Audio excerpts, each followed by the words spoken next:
Fala, meu povo! Muito boa noite para todo mundo. Estamos aqui para mais uma aula estratégica. Dessa vez, vamos falar sobre direito empresarial. A última aula, a gente fez uma aula estratégica para a disciplina de Direito Civil e hoje eu estou aqui com vocês para a gente fazer o mesmo projeto, só que agora com direito empresarial. Bom, vocês sabem que eu sou suspeito para falar da disciplina e que eu vejo o direito empresarial de uma forma em que boa parte das pessoas sempre carregam, né, aquele estigma de que direito empresarial foi uma cadeira não muito agradável, né, não traz boas recordações da disciplina. E eu lembro que na minha época de graduação, as pessoas tinham a imagem de que o direito empresarial era uma área elitista, era uma área do direito em que só iria seguir de fato quem tinha uma empresa, quem era herdeiro ou coisas do tipo. Olha, essa imagem que a gente tinha de direito empresarial, e ainda eu vejo algumas pessoas levando isso, ela já é ultrapassada totalmente. E o meu objetivo é mostrar para vocês que o direito empresarial ele está tão perto do teu dia a dia como uma disciplina de direito de trabalho, penal, o próprio civil, o tributário, né? Tantas outras que estão ali no nosso dia a dia e acaba que a gente não vê, né? A gente não percebe. Eu digo e repito, artigo 966, que traz para vocês ali a base do que é a teoria da empresa, que envolve habitualidade, organização e lucro. E o que é que eu trago como exemplo para você? Todo mundo conhece alguém que é empreendedor, que está ali buscando o sucesso através de um produto, da entrega de um serviço especificamente, e esse universo ele é regido pelo direito empresarial. É o direito privado puro. Então eu quero mostrar para vocês que essas situações cotidianas de que o brasileiro ele já é um povo empreendedor, que eles vão precisar de um suporte, e esse suporte pode ser vindo de você, pode ser seu. E é isso que eu estou querendo aqui na aula de hoje. Claro, a proposta é uma resolução de questões, mas quem assistiu a minha aula de Direito Civil vai entender como é que eu estruturei essas minhas aulas estratégicas. E claro, eu estou trazendo aqui para vocês o mesmo formato. Eu trouxe questões e vou estar desenvolvendo com vocês alguns mapas mentais. Por quê? É a oportunidade que eu tenho da gente discutir o tema central de algumas questões específicas e depois eu vou partir para estruturar com você aqui agora um mapa mental. Eu acredito que isso facilita para você quando a gente consegue enxergar de uma outra forma toda aquela teoria desenhada e a gente começa a não decorar, mas a gente vai entender, vai assimilar o que é que de fato ali vai ser construído. Quando a gente passa a visualizar, tudo fica mais fácil. Então esse vai ser o objetivo.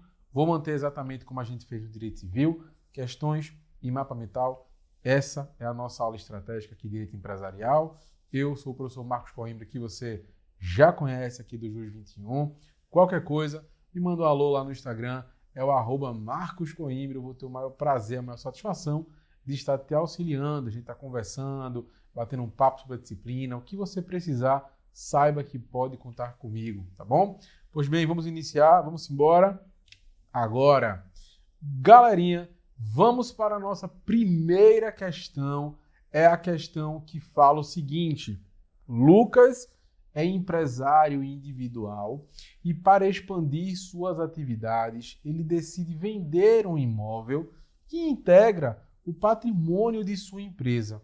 Ele é casado sob o regime de comunhão universal de bens, mas sua cônjuge, Ana, não concorda com a venda e afirma que ele não pode alienar o bem sem a sua autorização. À luz do Código Civil, é correto afirmar que... Peraí, pessoal, a gente tem direito empresarial, a gente está vendo aqui o Código Civil, é? Claro. Lembra que eu acabei de falar para vocês do artigo 966? Esse 966 está onde? Código Civil. A nossa disciplina ela tem parte inserida no Código Civil, ali no livro da parte especial, tá? Então, lógico, a gente vai ter aqui leis específicas, mas a gente vai ter nossa parte ali inserida no Código Civil. Vamos lá. Pega aqui a caneta. Temos o Lucas, temos Ana e vamos embora. É correto afirmar que Lucas, ele precisa da autorização de Ana para alienar o imóvel em razão do regime de bens aplicável ao casamento? Qual é o regime deles, pessoal? Ó, decide vender um imóvel, ele é casado sob o regime de comunhão universal de bens. Olha aí, comunhão universal de bens, pessoal. Tudo que se tinha antes e durante será o quê? Uma coisa só, né? Vai pertencer aos dois. A comunhão universal de bens. Temos a comunhão universal, parcial e a separação total. Nesse caso aqui, Lucas e Ana decidiram pela comunhão universal de bens. Então, precisa da autorização de Ana para alienar o imóvel em razão do regime de bens aplicável ao casamento. Vamos lá. Letra B. Ele pode alienar o imóvel independentemente da outorga conjugal, porque o bem integra o patrimônio da empresa. Olha aí. Somente poderá alienar o imóvel se o regime de bens fosse de separação absoluta, dispensando assim a outorga conjugal. Letra D. Precisa obter autorização judicial para alienação em caso de recusa da cônjuge, mesmo que o bem seja da empresa. Eu acho interessante porque sempre a gente tem uma questão falando sobre esse tipo de situação, em que envolve ali o regime escolhido pelo casal na hora de decidir como é que eles vão seguir a vida a dois, seja pela comunhão universal, parcial, ou até mesmo a separação total. E é interessante porque você vai perceber que vão surgir muitas indagações sobre esse assunto no dia a dia, tá? Eu vejo muitas pessoas, inclusive já tive a oportunidade de ser padrinho de casamento de alguns amigos e até de testemunhar no cartório, né, a oficialização da união deles. E é muito engraçado porque na hora que a tabelião, ou alguém responsável ali pela questão do cartório em si, ele vai estar quando ele perguntava qual era o regime de bens, as pessoas não sabiam qual era o regime que eles estavam escolhendo. Estavam ali na hora casando e não sabiam, não tinham conversado sobre. E muitas vezes acontece que um dos dois ou os dois do par do casal decidem empreender. Então a gente tem que ter uma atenção especial a este tipo de pergunta, porque é algo que é, ao mesmo tempo, muito basilar, mas sempre gera uma certa confusão. Vamos lá. Aqui o gabarito vai ser a letra B. Vamos também seguir esse formato de analisar a questão a questão. A gente já viu que esse vai ser o nosso gabarito. Então, ele pode alienar o imóvel independentemente da outorga conjugal, porque aquele bem integra o patrimônio da empresa. Olha a fundamentação legal. Dá uma olhadinha no artigo 978 do nosso Código Civil. Por quê? Porque lá está estabelecido que o empresário que é casado, ele pode, sem a necessidade de outorga conjugal, alienar os bens que integram o patrimônio da empresa ou gravá-los de ônus real, qualquer que seja o regime de bens. Então vejam, sem necessidade de outorga, o empresário que for casado, independentemente do regime, né, que for escolhido, ele não vai ter necessidade de outorga para alienar imóveis que já estão integrados ao patrimônio da empresa. Então vejam, existe além disso o enunciado número 6 da primeira jornada de direito comercial. Eu não coloquei ele aqui para também não ficar um slide com muita informação. Coloquei aqui caso você queira complementar. A base legal 978 e o enunciado também diz que é ao mesmo sentido com essa questão sobre, que eu te peço atenção, os bens que já integram o patrimônio da empresa. Dá uma olhadinha aqui, ó. Cadê? Decide vender um imóvel. Decide vender um imóvel que integra o patrimônio. Na hora que a questão diz para você que aquele bem já integra o patrimônio da empresa e eles têm a comunhão universal de bens, não tem problema. Quando é que a gente tem algumas situações específicas? São nas alternativas erradas. Vamos lá. Na letra A, ainda que o regime de bens do casal seja a comunhão universal, o 978 ele afastou, né, a necessidade da autorização porque aquele imóvel já pertence ao patrimônio da empresa, tá? O regime de bens aqui vai ser irrelevante quando o bem ele já é pertencente à empresa. Para cá. Na letra C, ele diz o seguinte: somente poderá alienar o imóvel se o regime de bens fosse o de separação absoluta. Mais uma vez a gente cai aqui, ó, no que diz o 978, que ele não condiciona ao regime, tá? Então, olha, não regime, ao contrário, ele permite a alienação independentemente de qual seja o regime de bens, desde que o bem componha o patrimônio. Aí, a letra D, ela diz o seguinte: precisa obter autorização judicial para alienação. Aí vocês estão cansados de ver que a necessidade de autorização judicial, que vai estar no 1648 do Código Civil, ela entra em que situação?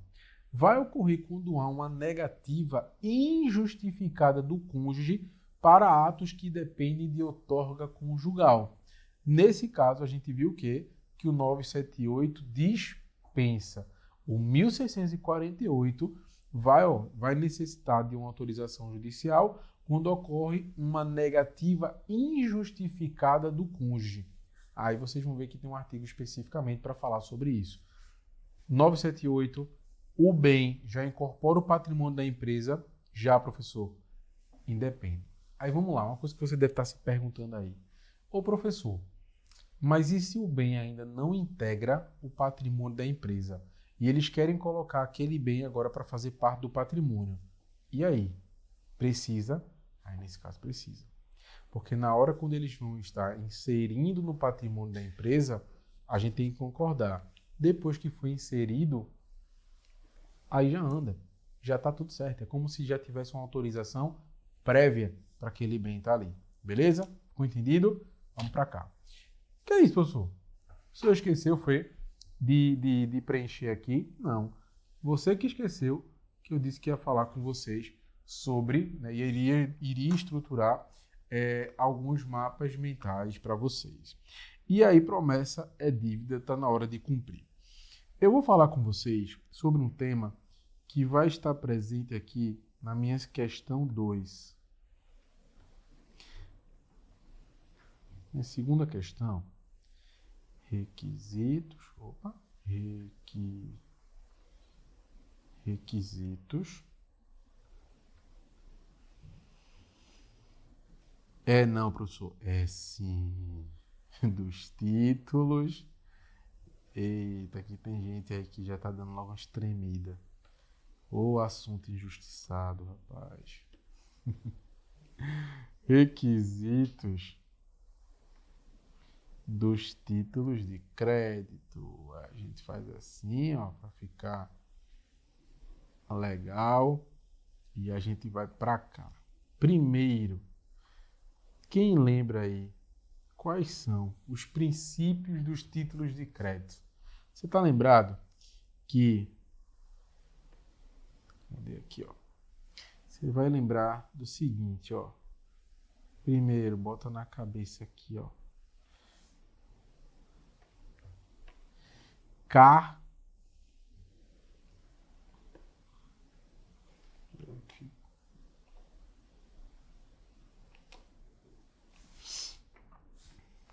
Espera aí que vai dar certo. Aqui.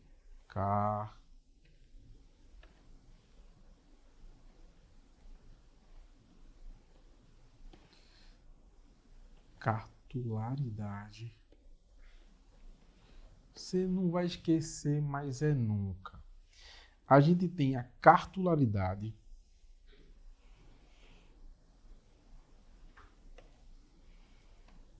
Temos também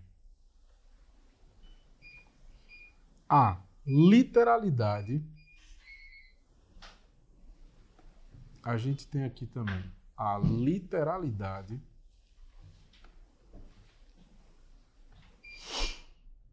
Terceiro ponto, a gente chega para a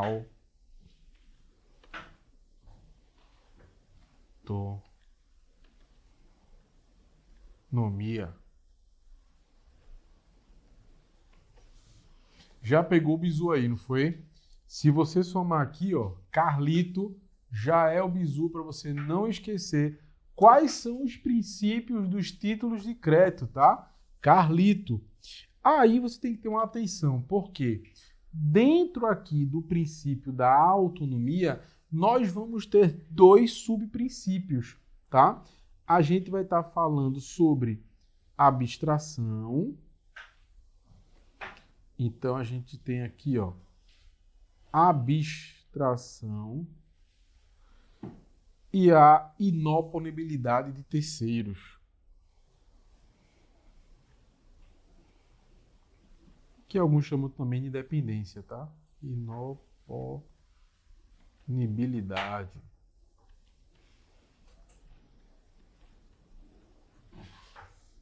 Bom, aqui a gente tem os princípios básicos do título de crédito. Vamos lembrar o que significa cada um. Primeiro, falei de quê? Carlito. Cartularidade é aquele... lembra, é de fato onde era estruturado o título de crédito. Aquele documentozinho que quem é mais antigo vai lembrar de como era o AR, que era tipo uma cartolina ainda mais rígida. Ali era a cártula. Vamos para o cheque. Cheque talvez você lembre mais fácil, né?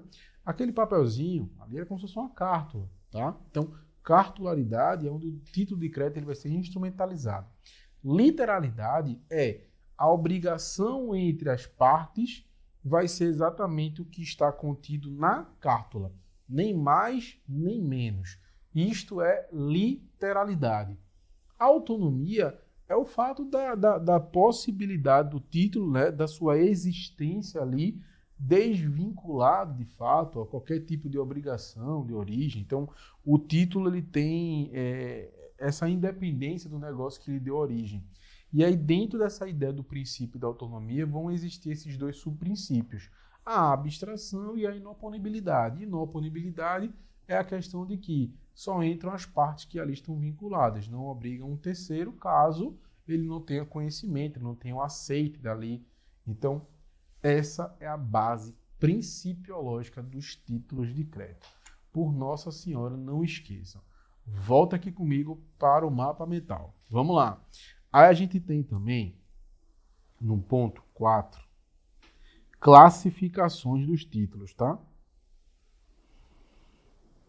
Nós vamos ter as classificações.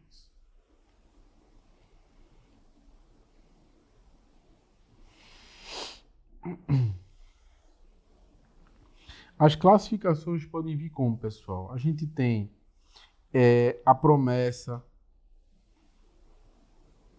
A gente tem a classificação como promessa de pagamento.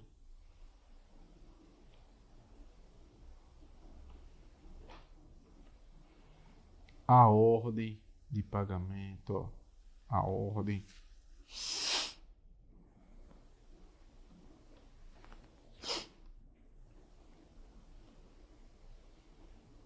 Nós temos a ordem de pagamento. Temos a possibilidade de eles serem classificados como títulos nominativos. A gente está indicando ali a quem pertence.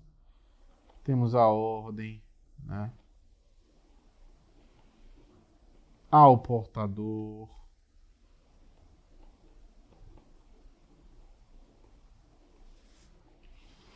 E nós temos os mistos.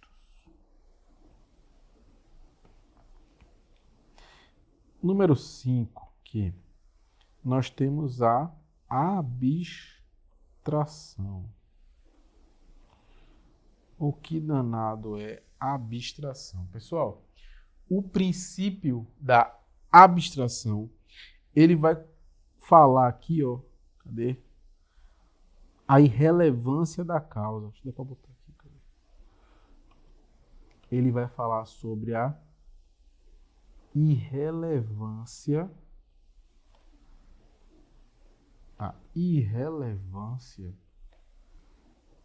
da causa. Como assim, professor, da irrelevância da causa? Veja, ele vai estar abstraindo. É a irrelevância da causa relacionado ali a terceiros envolvidos. Eu vou ter a principal obrigação de saber o quê? Questões básicas de título. Eu tenho que entender o que é Carlito, que são os princípios. Eu tenho que entender quais são as classificações. Eu tenho que entender o que danado é uma abstração, que eu falei aqui dentro da autonomia. Aí eu já trago aqui também, ó, tá na cor, tá não. Aí eu venho para cá, ó, o sexto. O sexto é o quê? Inoponibilidade. Aqui, ó. Inoponibilidade.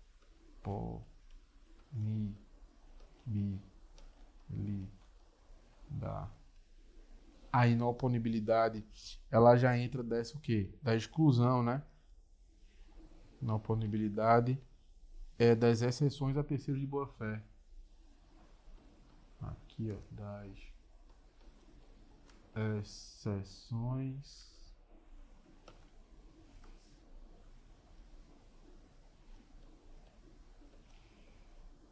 a terceiros de boa fé. Vamos para mais um tópico. O 7. O 7, a gente já coloca aqui, ó, um termo que a gente tem que entender. Saque. O saque, ele é o que, pessoal? O saque é o ato de emissão do título, tá?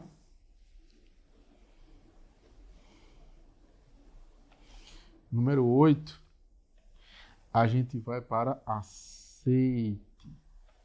Eu acho que vocês estão começando a lembrar já de alguns termos, né? A gente tem o saque, nós temos o aceite. O que é o aceite? É quando você aceita, quando você se compromete a pagar. O aceite, quando a pessoa concorda em ser o sacado. É ele quem vai estar ali pagando determinada obrigação.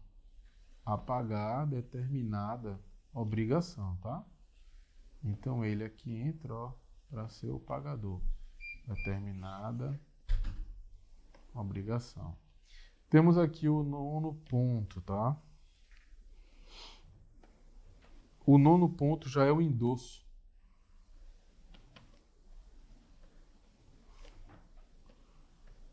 Endosso. Pessoal, o endosso nada mais é do que o endosso é o ato de transferir o título, tá? O crédito, ato de transferir o crédito. Transferir o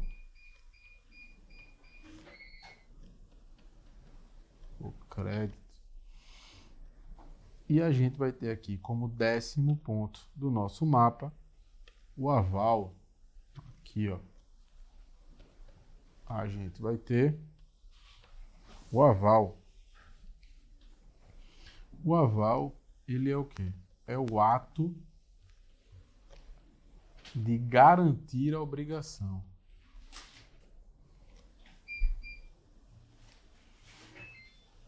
Você lembra, né? Você lembra que existe duas palavrinhas muito parecidas, mas que elas estão em situações diferentes. É o aval e a fiança, né? O avalista e o fiador. Que, na verdade, a gente tem só uma coisa que é uma certeza absoluta. Que são duas situações que você nunca deve ser na sua vida, né? Caso você queira que seu Natal seja um pouco mais reduzido. Ah, não estou a fim de ver mais meu primo. Pronto. Ou você chama ele para ser seu avalista, seu fiador, ou você vai ser o dele. Uma hora seu Natal vai ter aí uma família um pouco reduzida. Tô brincando, minha gente. Mas, Fran, bota um pouco maior na tela. Prepara o print, que vai ser o print agora do mapa mental, viu? Não é meu, não. Se quem quiser tirar o print para marcar, eu agradeço. Mas agora é o momento que você vai pegar esse mapa mental que eu estou fazendo para você.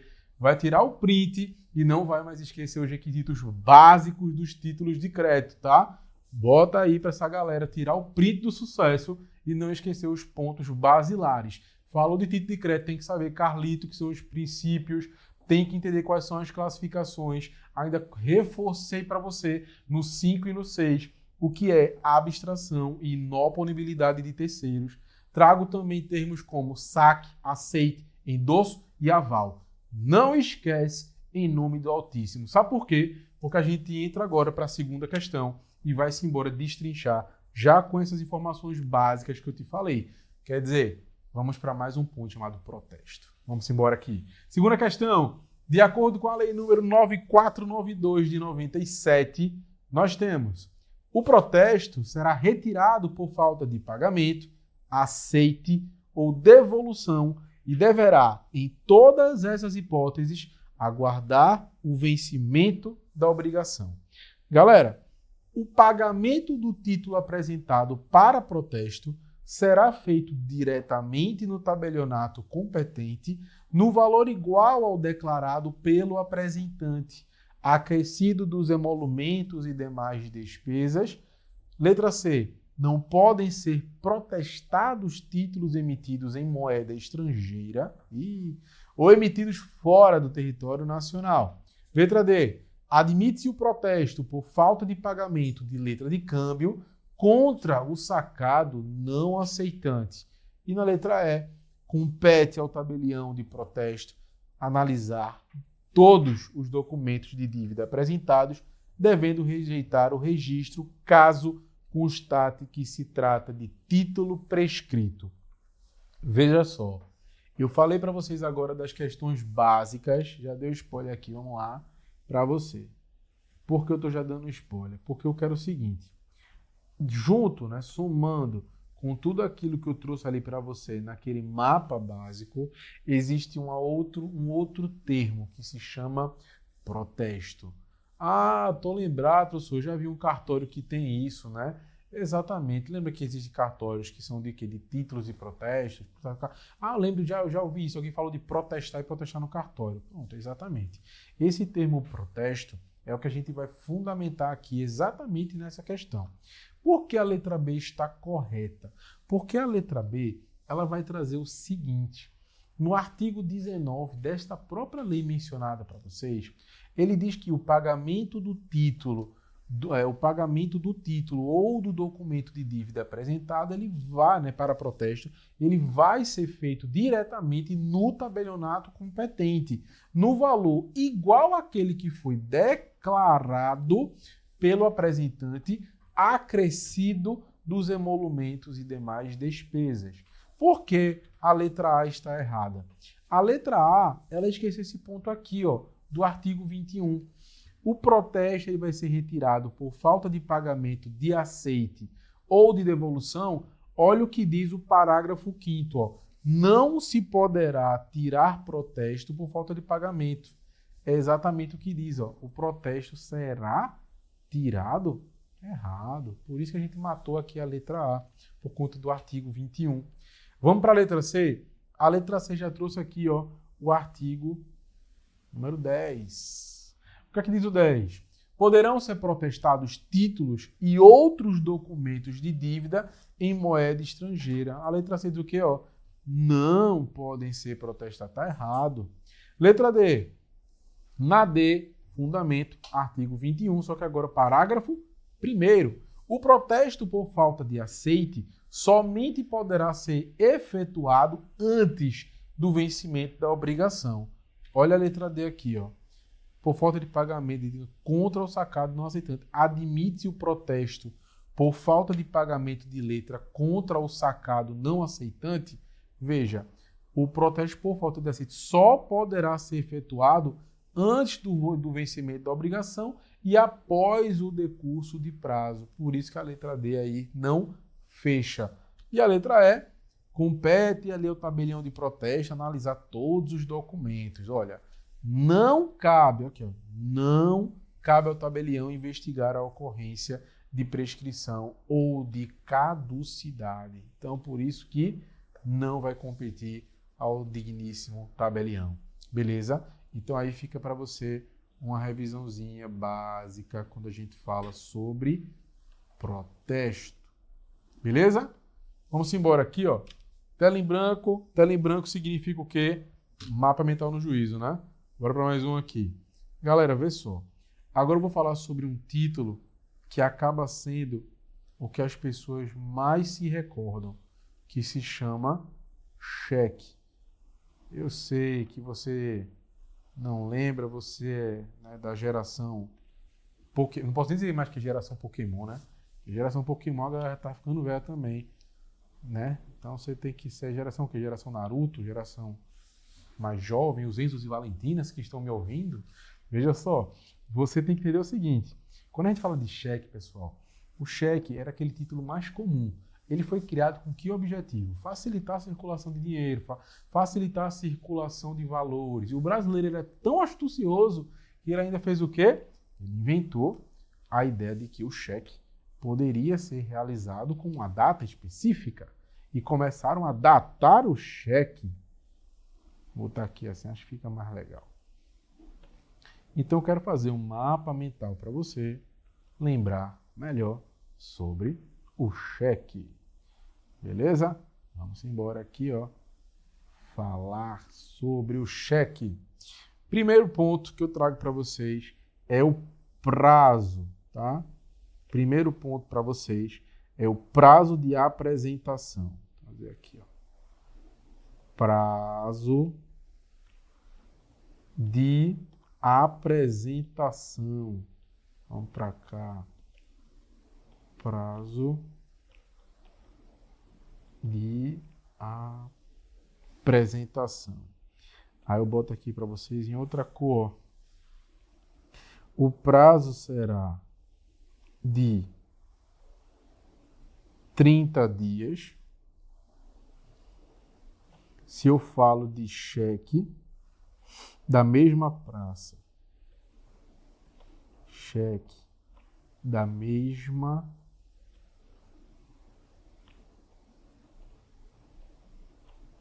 praça. E se eu colocar aqui 60 dias, é porque eu estou falando de cheque de praças diferentes.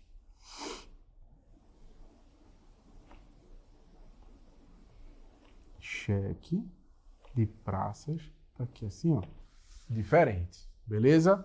Beleza. Além disso, outro ponto. Precisamos lembrar qual é o termo. Esse 2 aqui saiu feio não, viu? Caramba. Nem a arte rupestre da antiguidade. Termo inicial, vamos lá. Termo inicial, meu povo. Isso aqui é o termo inicial de contagem do prazo.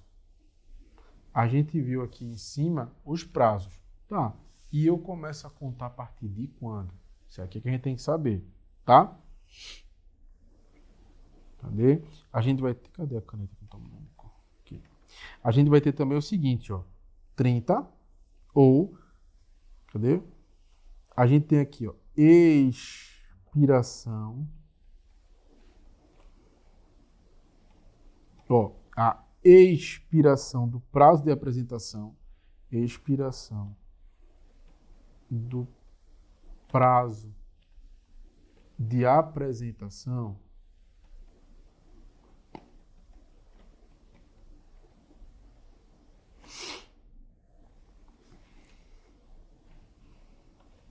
a gente tem 30 ou 60 dias, 30 ou 60 dias e será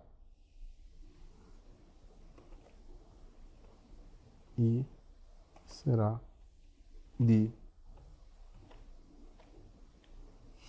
6 meses. De 6 meses. Pessoal, então, O cheque é aquele título que vai ser emitido contra o banco. Lembra disso? Você lembra que existia a seguinte situação? A gente tem uma figurinha chamada sacador, sacado e tomador, não é isso? É isso. E aí, o que é que a gente tem aqui? O sacador é uma pessoa que dá uma ordem de pagamento para uma pessoa específica. E essa pessoa que ficou com a responsabilidade de pagar. O tomador é o beneficiário, certo? O tomador é que vai receber. Então, por exemplo, digamos que eu, Marcos, tem uma conta num banco X, melhor, né? Vamos botar assim, banco X, e eu quero beneficiar Beto. Beto vai receber o cheque aí. Então, o que acontece? Na hora que Marcos quer fazer um pagamento aqui para Beto, e ele seguiu esse caminho referente ao cheque, eu emito para ele o cheque, eu entrego para ele aqui o cheque, devidamente preenchido, tudo certinho, para que depois Beto vá solicitar quem? Ao banco. Ele vai levar esse título ao banco e o banco vai realizar o pagamento, contanto que eu tenha fundos.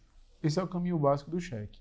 Sacador dá ordem de pagamento ao sacado, que nesse caso vai ser o banco, para realizar o pagamento. Aqui também, o terceiro ponto é justamente o que nós vimos no decorrer da questão, que é o protesto.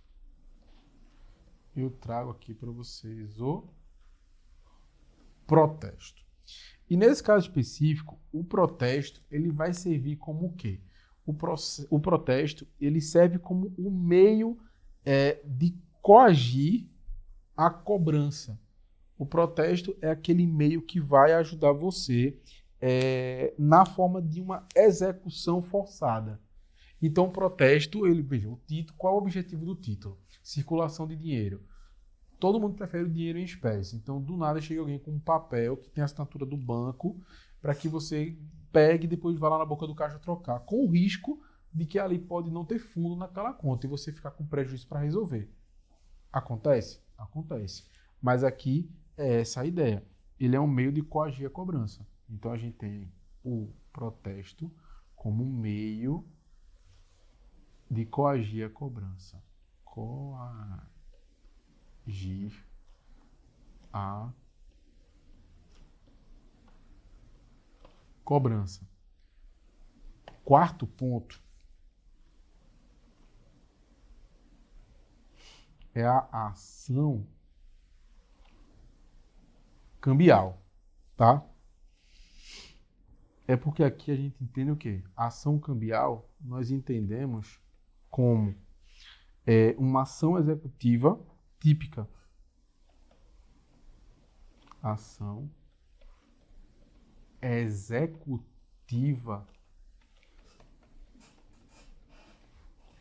típica.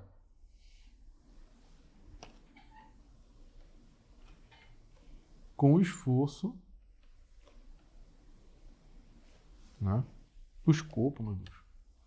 Com o escopo de forçar o cumprimento.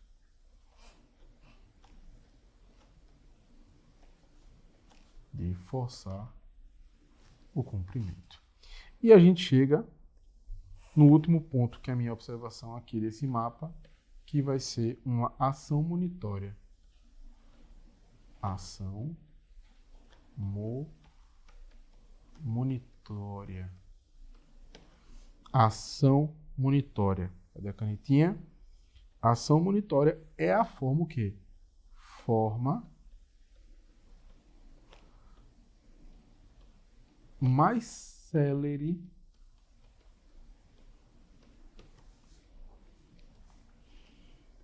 de cobrar uma dívida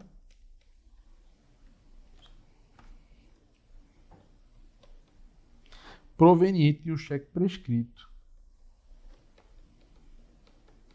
Proveniente de um cheque prescrito. De um cheque prescrito. Olha aí o momento. Beto, bota esse mapa mental bem grande aí para a galera. Tirar um print e lembrar também de algumas questões básicas que envolvem o cheque. Tirou o print, coisa boa. Vamos embora para a questão 3, que aqui é assim, aqui é dinâmico, frenético, para que você esteja aí jantando, tomando seu café, ou que você esteja na condução saindo do seu trabalho, esteja no trânsito, está indo para a faculdade, está indo para algum lugar, está aqui com a gente assistindo a nossa aula, ou então você está em casa antes de descansar, está dando a última revisada do dia. Bom, esse é o objetivo da aula estratégica. Então eu trouxe aqui mais uma questão para você. Vamos embora. Não me troco por nenhuma série no Netflix não, viu? Tem muita coisa boa, mas não é o momento de você me trocar não. Vamos lá. Terceira questão. Nós temos que não é requisito para o deferimento do processamento da recuperação judicial. Agora eu entrei em outro assunto, né? Agora eu vou falar com vocês sobre recuperação judicial. Lembra, a gente tem a Lei 11.101 de 2005, também nós temos somando ali a 14.112 de 2020, tá? Já para te situar no universo. Então agora a gente vai conversar sobre justamente essa questão. Primeira, letra A. Ó, não é requisito para o deferimento do processamento da recuperação. Ele não ter sido condenado ou não ter como administrador ou sócio controlador pessoa condenada por qualquer crime falimentar. Letra B. O exercício regular de atividades empresariais há mais de 10 anos. Ó, não é requisito ter mais de 2 anos, não ser falido e, se o for, estarem declaradas extintas, né, por sentença transitada em julgado, as responsabilidades daí decorrentes.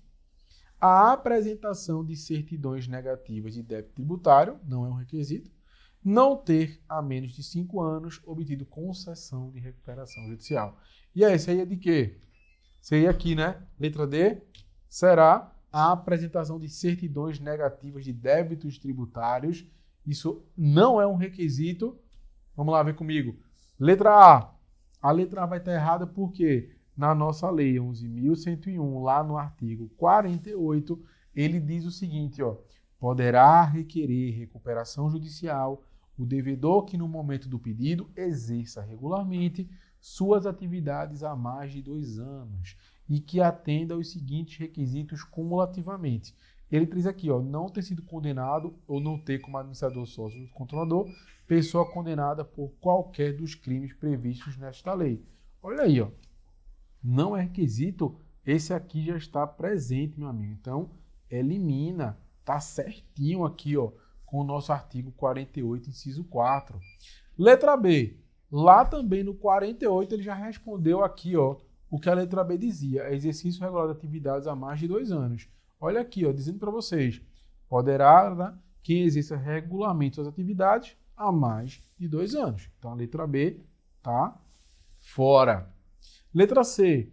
Ainda no artigo 48, no inciso 1º, ó, não ser falido e se foi que estejam declaradas extintas por sentença transitada em julgado as responsabilidades que forem dali decorrentes. Então, ó, não ser falido se foi exatamente, ó, certinho com o 48, inciso 1º. Letra D está certa por quê? É o ipsiliter do artigo 57. Por quê? Após juntada aos autos o plano aprovado pela Assembleia Geral de Credores, o prazo previsto lá no 55 dessa lei, né, sem objeção de credores, o devedor vai apresentar certidões negativas de débito tributário nos termos dos artigos 151, 205, 206, tá? Que conforme diz o nosso CTN. Então aqui, ó, a apresentação de certidões negativas de débito tributário, pessoal, ele fala uma explicação aqui que não bate com o que a prova está te dizendo. Esse requisito não entra, tanto é que ela é uma questão aqui, ó, voltada para o CTN. E porque a letra E está fora, não ter a menos de 5 anos, né, obtido concessão de recuperação. Olha o que diz aqui, inciso 2º do 48. Exatamente o prazo de 5 anos. Beleza? Então a gente elimina aqui também e consegue ser feliz. Só com o artigo 48, sabendo dele, você já eliminava ali as 4 alternativas e no que sobrou, você já ia na fé e na paz do Senhor. Não é não? Certíssimo. Vamos para mais um aqui, jogo rápido. Trago aqui para vocês agora, já que o assunto foi recuperação judicial, e eu vou trazer aqui para vocês uma situação que envolva recuperação judicial. Vamos embora falar aqui um pouquinho sobre recuperação judicial. Primeira pergunta que fazem normalmente é: professor, quem é que tem legitimidade ativa? Legitimidade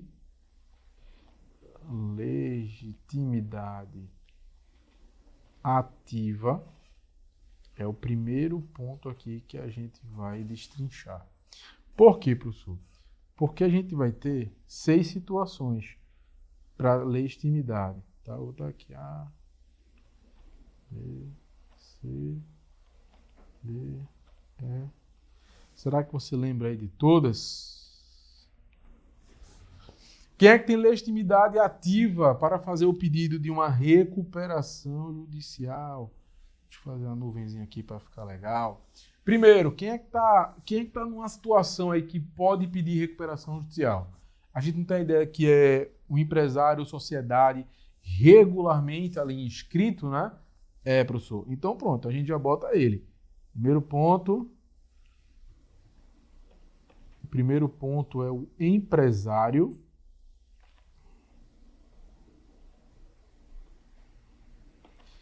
em crise.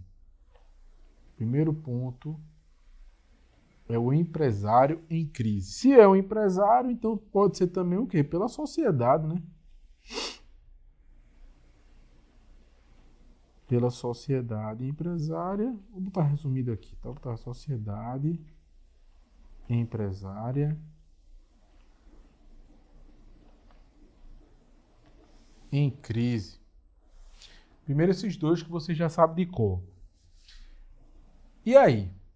Seu digníssimo, sua digníssima, exerce ali a atividade de empresa, é um empresário, é um sócio e faleceu. E aí? Será que você pode pedir recuperação? Pode. Então vem o cônjuge sobrevivente. O cônjuge sobrevivente. César, quando Odete Roitman morreu, será que ele poderia? Ele não é o cônjuge sobrevivente?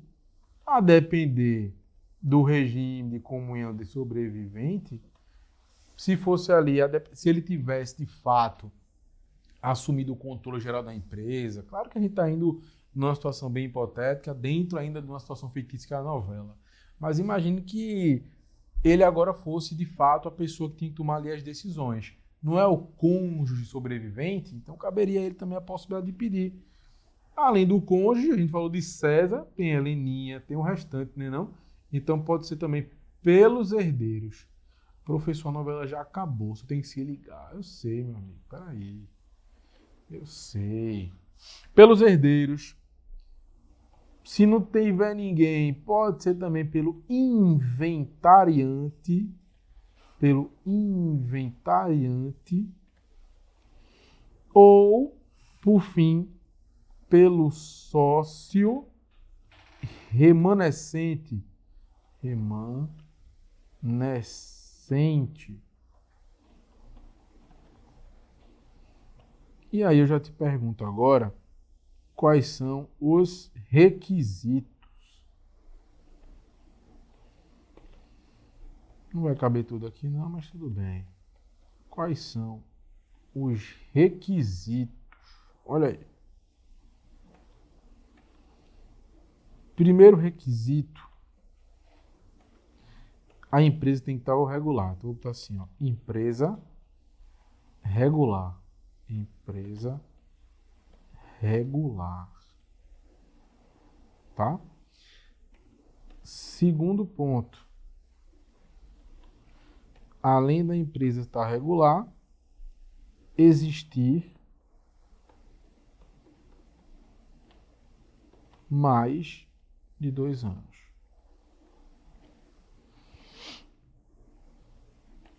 A gente falou disso agora na outra questão, pô. Tu lembra? Sei que tu lembra. Letra D aqui, ó. Letra C, perdão. Não ter se beneficiado do Instituto nos últimos 5 anos. Vou botar aqui, ó. 5 anos sem o benefício. Que aí você vai entender, tá? Ela não se beneficiou. Sem o benefício. E atenção, esse prazo se torna 8 anos se ele for microempresário ou empresário de pequeno porte, tá? Letra D, não ter cometido crimes contra o patrimônio. Crimes contra o patrimônio. Beleza?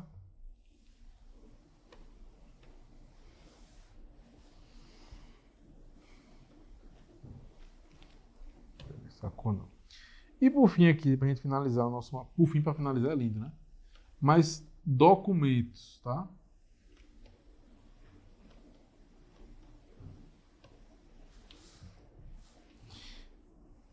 Olha, por fim, para finalizar, foi top. É que nem esporte vencedor, né? Tem coisas que não precisa a gente falar várias vezes. Empresarial, melhor. Né? São coisas que são pleonasmo, né, minha gente? Ai, ai, já recebi uma fuzilada aqui. Tem outros professores no estúdio. Aí eu falei que empresarial é melhor. Eu acho que ricocheteou em você que está em casa, não foi não? O tiro que eu levei. Pessoal, vai ter uma relação de documentos. Eu vou tentar reduzir aqui, porque vai ser vou botar uns 8 tópicos aqui. E eu quero que você entenda o seguinte, ó.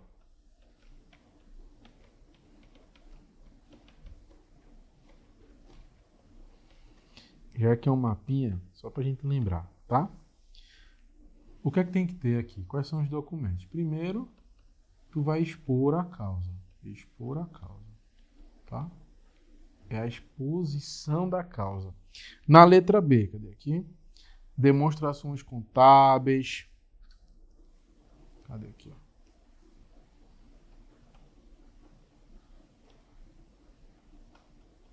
Demonstrações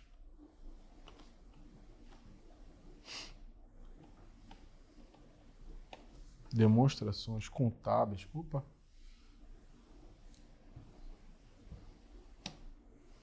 Demonstrações contábeis. Relatório da situação econômica. Relatório. Situação econômica. Letra D, relação de empregados. Então tá assim, só empregados. Lembra que você está fazendo o pente fino na empresa, né? Então tem também aqui, certidão de irregularidade.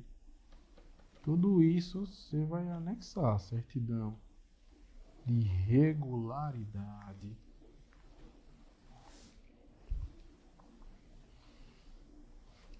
Relação dos bens.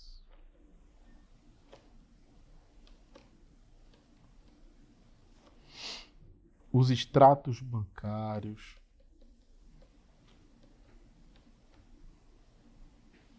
Extratos bancários e certidões de protesto, tá, minha gente? E por fim, as ações judiciais que tem ali, né? Ações judiciais. Beto, pode jogar aí grande na tela. Tira o print, minha gente. Recuperação judicial. Tá aí. 3 pontos chaves para você entender. Quem tem legitimidade ativa, quais são os requisitos e documentos para se fazer um pedido de recuperação judicial. Beleza? Vamos agora para cá e vamos para mais uma questão. Número 4. A lei número 14.112/2020 criou o incidente de classificação de crédito público inserindo na lei de falências. Sobre o referido ICCP, a lei definiu o quê? Vamos lá. A decisão sobre os cálculos e a classificação dos créditos para os fins do disposto nesta lei, bem como sobre a arrecadação dos bens, a realização do ativo e o pagamento aos credores, competirá ao juízo da execução fiscal. A restituição em dinheiro e a compensação serão preservadas, não sendo alcançadas pelo ICCP. O administrador judicial e o juízo falimentar não precisarão respeitar a presunção de certeza e liquidez que trata a lei de execuções fiscais. As execuções fiscais permanecerão suspensas até o encerramento da falência, sem possibilidade de prosseguimento contra os corresponsáveis. E letra E, a decisão sobre a existência, a exigibilidade e o valor do crédito, observado o disposto no inciso 2º do caput do artigo 9º, e as demais regras do processo de falência, bem como sobre o eventual prosseguimento da cobrança contra os corresponsáveis. Professor, essa letra E está pesada, né? Vamos com calma, vamos devagar, porque aí você consegue fazer o seguinte, ó.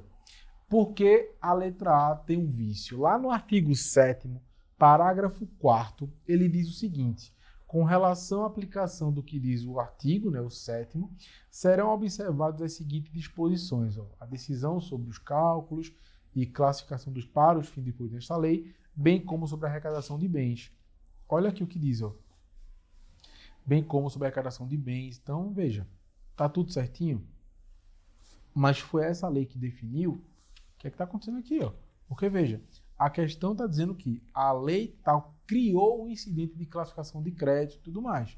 A lei definiu essa questão sobre a decisão especificamente.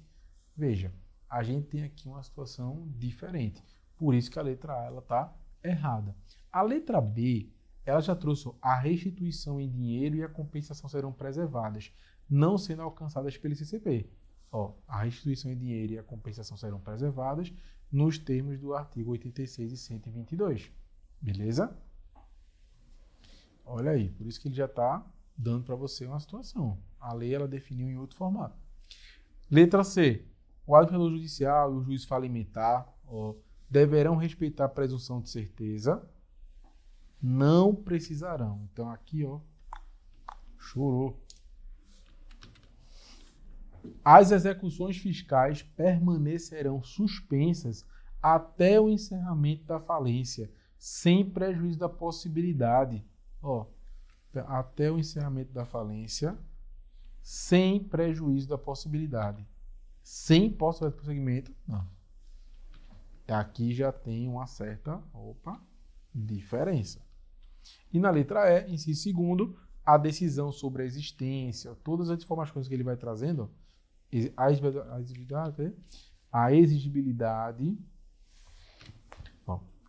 do valor do crédito, observado o disposto no inciso 2º, cadê aqui, ó? Observado o disposto no inciso 2º do artigo 9º desta lei e demais regras do processo de falência, bem como sobre eventual prosseguimento da cobrança, até então, contra os corresponsáveis, competirá ao juízo falimentar? Não. Competirá ao juízo da execução fiscal. Diga aí, pessoal. Só o finalzinho é diferente. Então, às vezes, você vai tirando cada ponto específico para chegar no gabarito oficial, que nesse caso, mudou a cor aqui, será a letra B de bola. E aqui, só um joguinho rápido com mais uma questão para vocês, só que dessa vez eu vou trazer outra proposta, que é ainda sobre recuperação judicial, só que agora eu quero falar sobre o processamento. O processamento da recuperação judicial. Processamento da recuperação judicial.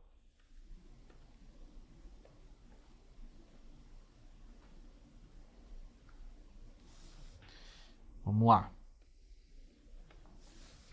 Primeiro passo, já dizia a música, ele é muito fácil. Então vamos para cá. Vamos primeiro falar sobre o despacho. Olha aqui, galera.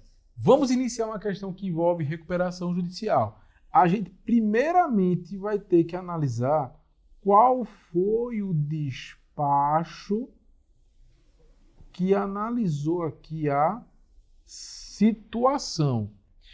No despacho, o magistrado vai precisar trazer alguns pontos. Primeiro, no despacho, ele vai nomear. Ele vai nomear quem, minha gente? O administrador judicial. Então, no primeiro ponto aqui, ele vai nomear o administrador judicial. Segundo ponto, ele vai determinar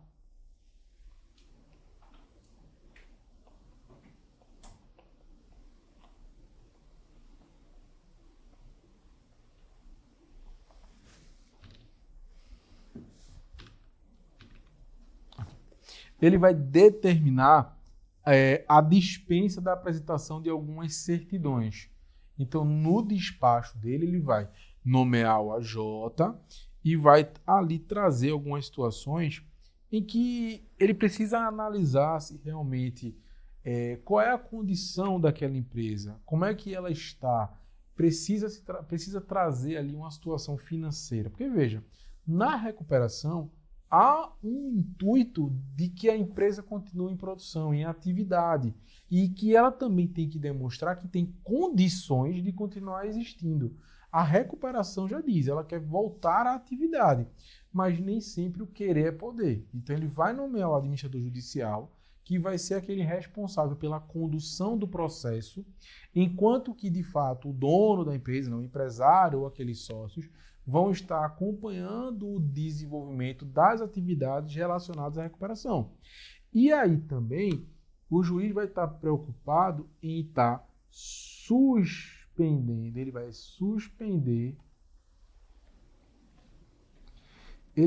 suspender todas as ações contra aquela situação específica, ações trabalhistas, né? Mas tem que botar uma ressalva aqui, ó. E a ressalva é contra as ações trabalhistas. Ressalva são as ações trabalhistas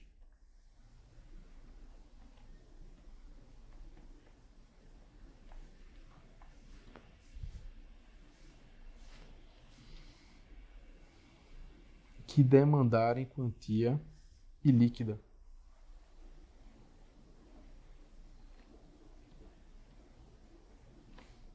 Demandarem quantia ilíquida.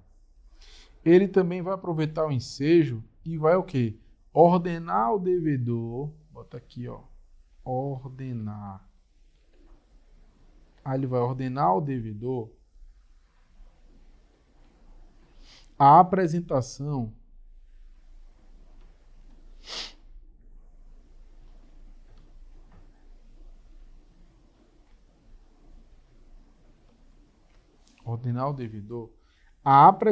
das contas, dos demonstrativos de como é que as coisas estão andando, tá? E na letra E, ele vai estar intimando. Ele vai intimar quem? O Ministério Público e comunicar, né, por cartas também as fazendas públicas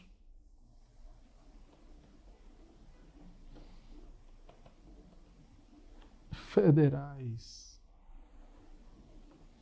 e de todos os estados, mais, tá, assim fica melhor, mais estados e municípios,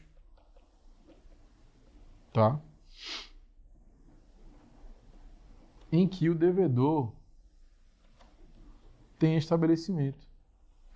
Em que o devedor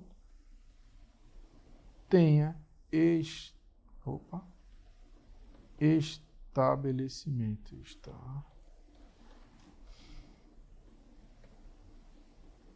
Estabelecimento. Ideiazinha básica aqui de processamento de recuperação, tá? Lembra, e quando a gente tem na falência também a sentença, nós temos uma sentença que vai estar trazendo uma denegação ou uma declaração. Denegação, o pedido de falência não foi aceito e por algum motivo ele foi negado, por isso a sentença é de denegação. Se a falência, o pedido de falência foi aceito, teremos uma sentença declaratória. E ali, como eu costumo dizer para vocês, que no direito falimentar, a sentença é o início de tudo. A sentença é que vai trazer a autorização para que a gente possa prosseguir com as questões falimentares. Beleza? E vamos para a última questão aqui da nossa live estratégica. Nós temos, em uma região montanhosa de clima ameno, a produção de um tipo específico de queijo é uma tradição que atravessa gerações. Os produtores locais, preocupados em preservar a qualidade e a tradição, né, associadas a esse queijo, decidem buscar o reconhecimento da indicação, vou botando aqui, ó, já, IG vai ser indicação geográfica para o produto. Após um processo de análise e reconhecimento, o registro de indicação geográfica ele é concedido, destacando a reputação e as características únicas desse queijo. Vamos lá. Com base na situação descrita e nas informações sobre IG, assinale a alternativa correta. Isso aqui, que assunto é esse, professor? Nós vamos entrar na esfera da propriedade industrial. Assunto que, vez ou outra, está aparecendo aí para vocês. Muita gente acaba negligenciando, e eu quis trazer, principalmente porque essa questão traz o termo de indicação geográfica e o aluno vai ficar desesperado. Quer dizer, menos você que é do JUS 21, que vai ter visto aqui com a gente na nossa live estratégica esse termo específico de um assunto que está cada vez sendo mais cobrado. Então, o gabarito aqui, ó, jogo na tela, letra D, ó, porque ele diz que, ó, o registro de indicação geográfica garante aos produtores o direito, vou mudar a cor aqui, exclusivo de exploração comercial do queijo, reconhecendo sua origem geográfica e as características vinculadas ao local. O registro não possui um prazo de validade específico, sendo válido enquanto as condições e fundamentos do registro permanecerem válidas. Olha, aqui vocês vão ter a Lei da Propriedade Intelectual, né, a LPI, nos artigos 176 e 182, trazendo exatamente essas informações sobre questões geográficas, tá bom? Qual é o erro das outras questões? Ó, letra A. O índice geográfico não tem prazo fixo. A gente acabou de ver. Aí, ó. O registro de indicação geográfica garante aos produtores, inclusive durante 20 anos. Não. Ele não tem prazo fixo. Letra B, ó. Já cancela. O registro, né, garante aos produtores, inclusive de produção desse queijo por 10 anos. É errado. A gente viu aqui, ó, que não tem, ó, não possui prazo. Então, já você mata com uma informação duas questões. E ele aproveitou aqui, ó, para lembrar vocês, qual é o prazo de marcas? O prazo de marcas é 10 anos. E depois disso, professor, faz o quê? Depende. Você quer continuar com a marca? Se você quiser continuar, você vai ficar a cada 10 anos renovando. No dia que você não renovar mais, alguém pode ir lá e pegar. Exemplo, Renato Aragão tinha a marca Didi. Lembra disso? Trapalhão? Se você não sabe quem é Didi, eu vou ficar extremamente decepcionado com você.